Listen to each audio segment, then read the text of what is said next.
Maraming po salamat sa iyo, Panginoon Diyos, sa bigay mong almusal. Okay, ito po ang bigay ng ating Panginoon Diyos na kakainin ko ngayon, puto. Ayun, puto. Yan, bigay ng ating Panginoon Diyos. Bagamat may nagregalo lang po yan. Siyempre, Diyos pa rin may lahan yan, okay? Yan, pantulak.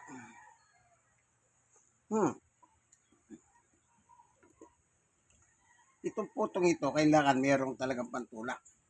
Kung hindi, bumabara dito yan eh. Puto ka. Okay. Ito ay inyong kaibigan kay Jesus, Brother Manny Bautista, kumakain ng puto.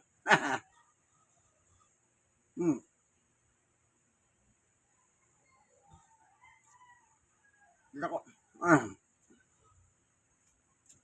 Kung walang pantulak, bumabara talaga dito yan. Napakalaga ng pantulak. Bigay ng Diyos. Kaibigan, ayon sa Mateo 6:9, ipinakilala ng Panginoong Yesus galing sa Diyos ang pagkain. Ama namin nasa langit ka. In verse 11, bigyan mo kami ng aming kakanin na araw-araw. Pagkain.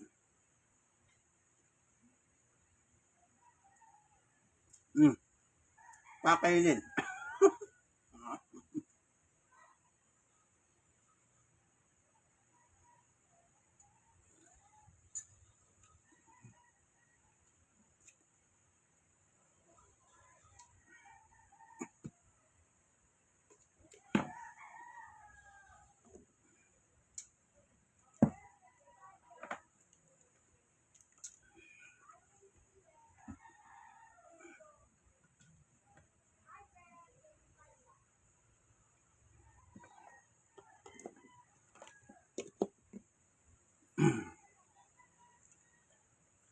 Sarap.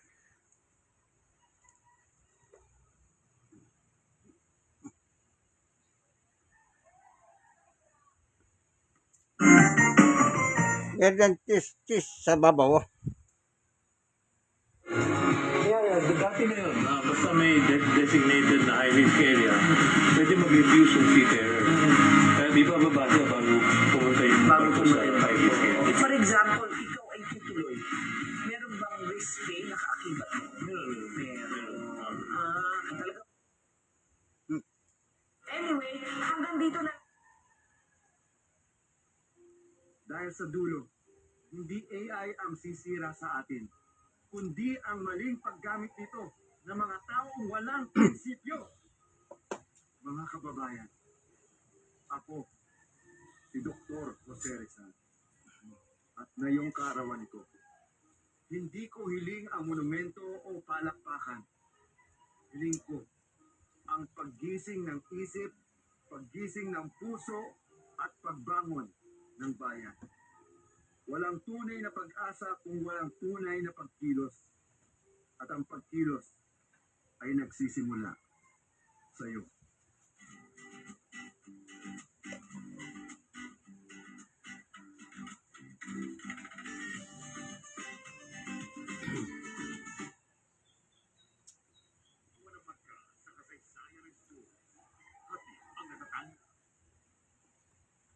President Michi ba? Oo, tama ka. Malapit na nga kaming ikasal. Toothpaste, sanitary napkins, sabon at shampoo. Tiyakin din na mayroong first aid kit ang inyong go bag. Magbaon din ng pocket knife na may can opener, flashlight, lighter at lubid. Magbaon din ng pito. Dapat naglalaman din ang go bag ng safety goggles, mask, surgical gloves at kapote. Magbaon din ng radyo, baterya, power bank, charger at extension cord. Huwag din kalimutan ang magaan na sapatos o tsinelas, jacket, lumot at sleeping bag. Magbaon din ang damit na tatagal ng hanggang 3 araw. Mga kapuso, laging maging I am ready.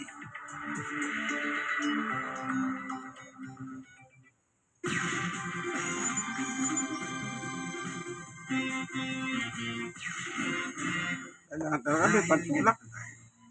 Kapuso, nananatiling tapat.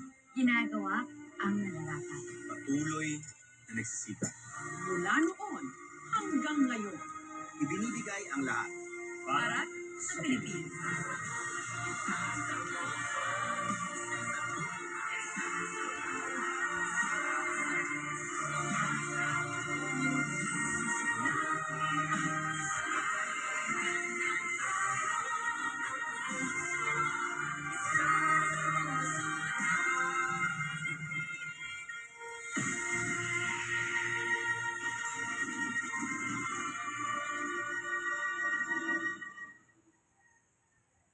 Nostradamus. Laganap ang pangamba sa Encantadia.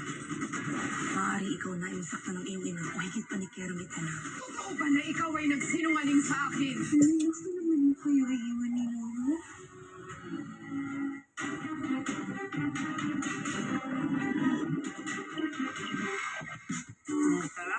Baka mamaya hindi na ako makalabas.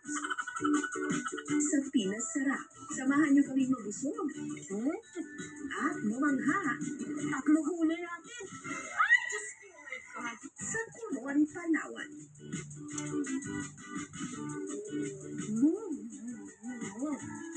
Pwede na ako Kulang per pa. kilo.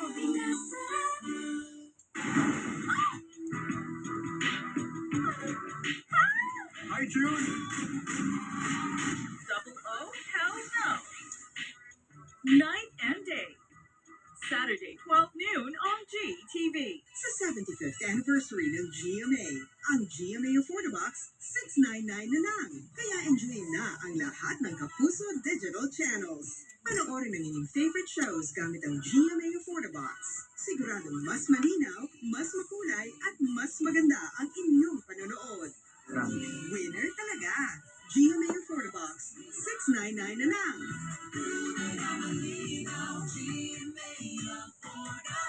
Bili na!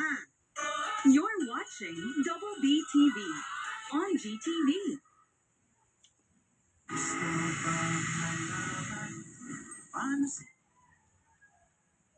Tahan ko lang na bilang araw.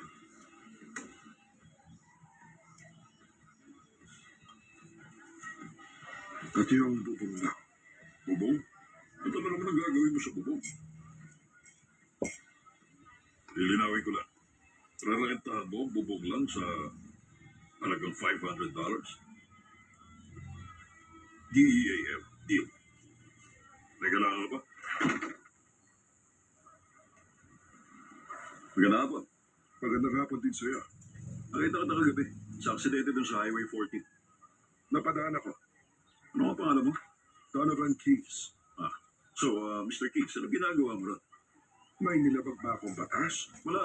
Naisip ko lang kung may nakita ka. Ibang klase kasi ang aksidente yun na nahati ang kotse sa gitna. May mas malala pa. Talaga? Gaya ng... Huwag mong namalitin ang kapangyarihan ng panahon, Sheriff. Gaya ng kidnap? Ang kidlat ang isa sa pinakamakapangyarihang bagay sa mundo, Sheriff. Sa tingin mo, kaya ba nitong hatiin ang kotse sa dalawa? Sa palagay ko, oo. Ngayon, may tatanong ka pa ba o pwede na ako umalis? Pwede ka na umalis.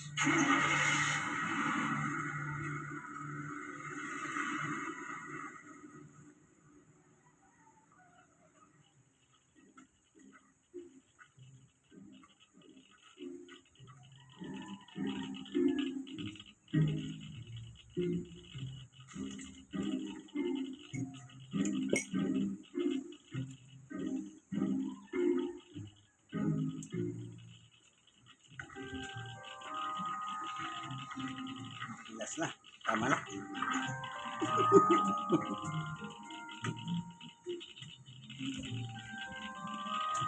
Nakalati ko. Ibang klase to.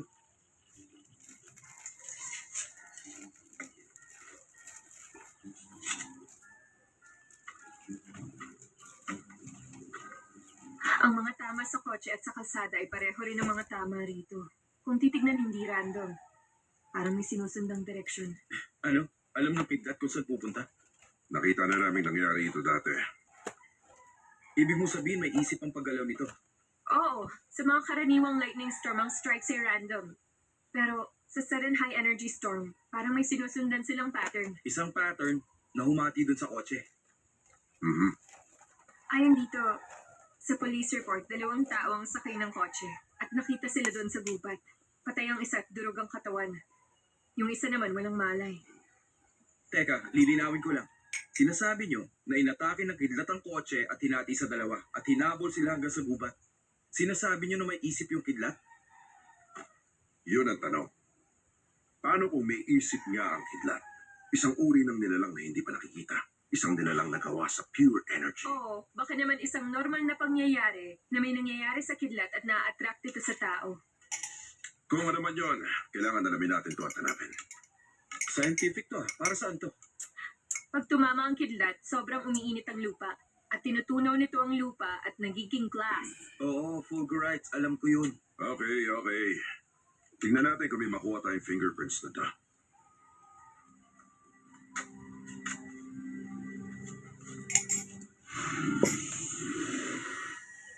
Sarap. Sige po. Ay. Assalamualaikum. Ay. Ay, Ay, dumigay na naman ako. ganda na silang lahat ng kotse kahit na magkakatabi lang ang Ay. mga bahay namin. Tayo sa Europe. Ng kaibigan Jesus. 64, stroke nose. Brother Manny Bautista. Isang senior citizen ha. Senior. One murder. Stroke po. Yung dalawa ni Elisa. 6 years. Stroke nose. Inaakusahan niyo ako ng murder? Bakit At ko person with pumatay ng disability tao? dahil good ko meron tama ito. Sila may motibo eh. In the first drama Malaysia aired in the Philippines, the maid Salamat biyaya ng Panginoon Diyos. absolutely Asian. Okay pa. Heather is a Praise talented God. PR God is manager. good. Oh, that I walk it. Heather Oh, is going to be her stroke. first Kaya. Oh. Sisiraan mo ba ako sa